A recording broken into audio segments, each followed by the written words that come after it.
فيلم ذا سويمرز، فيلم جديد على نتفليكس، دراما بايوجرافي من اخراج سالي الحسيني ومن بطولة ناتالي عيسى ومنال عيسى ومعاهم احمد مالك وكند علوش. وهو فيلم بيجسد قصة حقيقية عن لاجئتين سوريتين اسمهم يسرا مرديني وسارة مرديني، بنتين اخوات سباحات نشأوا في سوريا ولكن بياخدوا مركب وبيهاجروا هجرة غير شرعية من تركيا لليونان عشان من هناك يقدروا يروحوا المانيا. طبعا الفيلم بيجسد رحلة طويلة وصعبة وقاسية ومليانة تحديات ومعاناة واحداث مأساوية، قصة تقيلة على القلب شوية. فيلم طويل 2.5 ساعات، محتاج تكون مهيئ نفسيا قبل ما تشوفه. مش اكتر فيلم مأساوي في الدنيا ولكن برضه مش فيلم بسيط وسهل وممتع ومسلي وخلاص. الفيلم مش بيجسد فترة زمنية معينة او موقف معين، الفيلم بيجسد حياة كاملة بكل التغيرات والتطورات اللي فيها. قصة حياة بطلة السباحة السورية يسرا مرديني اللي كسبت في اولمبياد ريو سنة 2016. عندنا اسرة سورية فيها اب وام و3 بنات بيحبوا السباحة، ابوهم سباح بيدرب بناته على السباحة وبيأهلهم للبطولات العالمية، وعندهم طموح انهم يلعبوا باسم بلدهم سوريا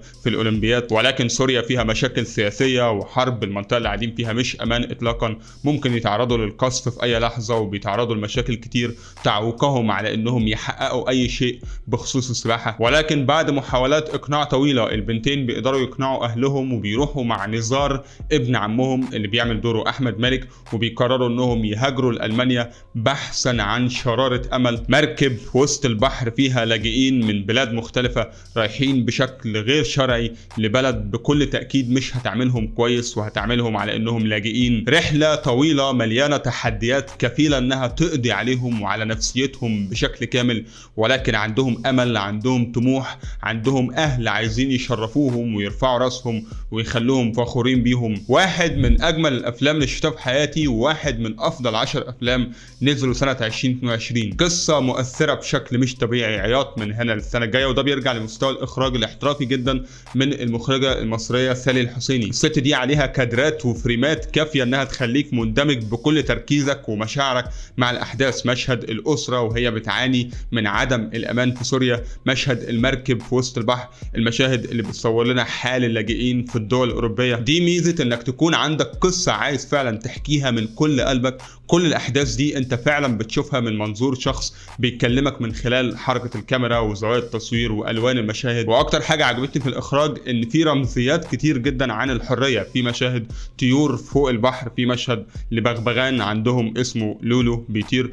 الفيلم بيتكلم عن الحرية بشكل واضح، زيه زي رمزية طائر الموكن جاي في افلام هانجر جيمز. كل ده بالاضافه للاداء التمثيلي، بغض النظر عن ان عجبني جدا اداء احمد مالك سواء على مستوى اللهجه السوريه او على مستوى الكيمياء بينه وبين شخصيه يسرا وساره في الفيلم. بغض النظر برضو عن اداء كند علوش اللي اثرت فيا، عامله دور ام وفي مشاعر قويه رهيبه بينها وبين بناتها. كمان بغض النظر عن اداء ماثياس شويفر اللي شفته مره واحده في فيلم ارمي اوف ذا ديد وما عجبنيش، ولكن في الفيلم ده عامل اداء ما اقدرش انساهوله حرفيا. كل ده كوم، والاداء التمثيلي لناتالي عيسى ومنال عيسى كوم تاني خالص. البنتين حرفيا في حتة تانية. اولا هما الاثنين اخوات فعلا في الحقيقة وعاملين دور اخوات في الفيلم، وثانيا الكاستنج نفسه في الفيلم ده بيرفكت. فكرة انك تجيب 2 اخوات في الفيلم يمثلوا شخصية 2 اخوات في الحقيقة ويكونوا شبههم بجد على مستوى الشكل وعلى مستوى الشخصية، حقيقي منبهر جدا بالكاستنج ده. فعلا عندنا منال عيسى عاملة دور سارة مرديني،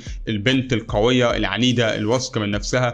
على الجانب الاخر عندنا ناتالي عيسى اللي بتعمل دور يسرا الطيبة جدا والضعيفة واللي بتعتمد على مشاعرها جدا وعيوطة كده طول الوقت. شابوه بجد ليهم انهم مش بس بيقروا السيناريو ويسمعوه خلاص، بل عاملين دراسة للشخصيات ومذاكرين كل شخصية، فعلا عندهم وعي كامل بالادوار اللي بيعملوها. كانت حاجة مؤثرة جدا فكرة انهم هما الاثنين بيحبوا بعض جدا وبيعتمدوا على بعض ومحتاجين بعض، محتاجين الدعم النفسي، محتاجين يحسوا مع بعض بالامان. الكيمياء بينهم كانت واقعية لاقصى درجة، سهل جدا تتعاطف معهم، سهل تتعلق بيهم، وسهل تصدق العلاقة بينهم. الكيمياء بينهم قابلة للتصديق بشكل مش طبيعي. كمان معهم شخصية نزار ابن عمهم، شخصية الراجل الجدع ابن الأسرة الاصول اللي معاهم وشايلهم في عينيه طول الوقت زي اخواته ومسؤول عنهم، وضحى بحاجات كتير عشان يسندهم ويوصلهم للمكان اللي عايزين يروحوا له.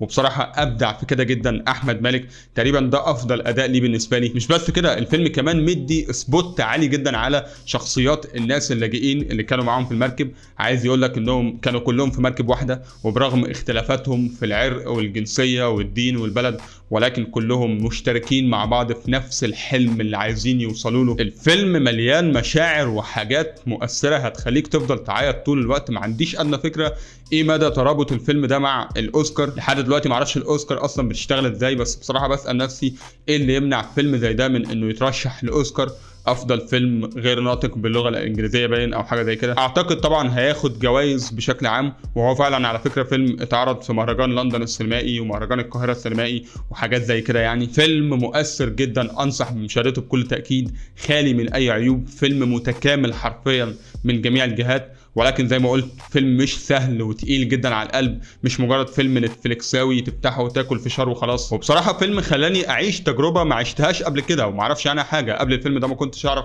تفاصيل كتير عن الهجره الغير شرعيه، ولكن الفيلم ده عيشني تجربه اللاجئين، من خلاله قدرت افهم الموضوع بيتم ازاي وايه تحدياته وايه مشاكله، وبرضه عرفني على حاجات كتير موجوده في قوانين الدول الاوروبيه بخصوص الهجره الغير شرعيه. فيلم ذا سويمرز تقييمي ليه 9.5 من 10. وبس كده، دي كل حاجه عندي الفيديو ده. متنسوش تعملوا لايك واشتركوا في القناه وفعلوا زر التنبيهات، واشوفكم في الفيديو الجاي.